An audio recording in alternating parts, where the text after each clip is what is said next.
எங்களுடைய மனைவி.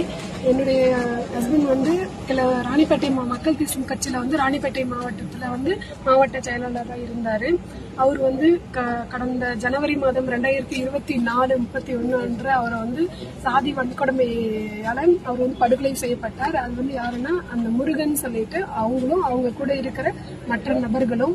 அதுக்கு வந்து அன்னைக்கு நான் கேஸ் கொடுத்ததுக்கு இன்னைக்கு வந்து அதுக்கான ஜட்ஜ்மெண்ட் வந்து வந்திருக்கு.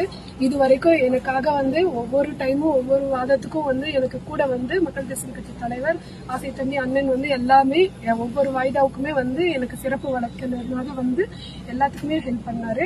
அவர் தான் இந்த ஜட்ஜ்மெண்ட்டுக்கான முழு இதுவுமே அவர் தான் வாங்கி கொடுத்தாரு. அண்ணனுக்கு வந்து ரொம்ப நன்றி அண்ணா.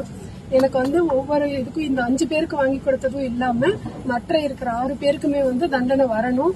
அதுல வந்து அந்த 6 பேருக்கும் மேல்முறையீடு பண்ண போறாங்க. அது பண்ணி மறுபடியும் அவங்களுக்கும் வந்து ஜட்ஜ்மெண்ட் வரும். ஆனா இந்த முக்கியமா இந்த 5 பேருக்கு வாங்கி கொடுத்தது வந்து ஆயுள் தண்டனை வாங்கி கொடுத்ததுக்கு ரொம்ப நன்றி அண்ணா.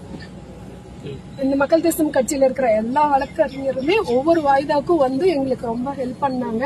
அதனால அவங்க எல்லாத்துக்குமே வந்து ரொம்ப நன்றி. அப்பா எதுனா சொல்றதா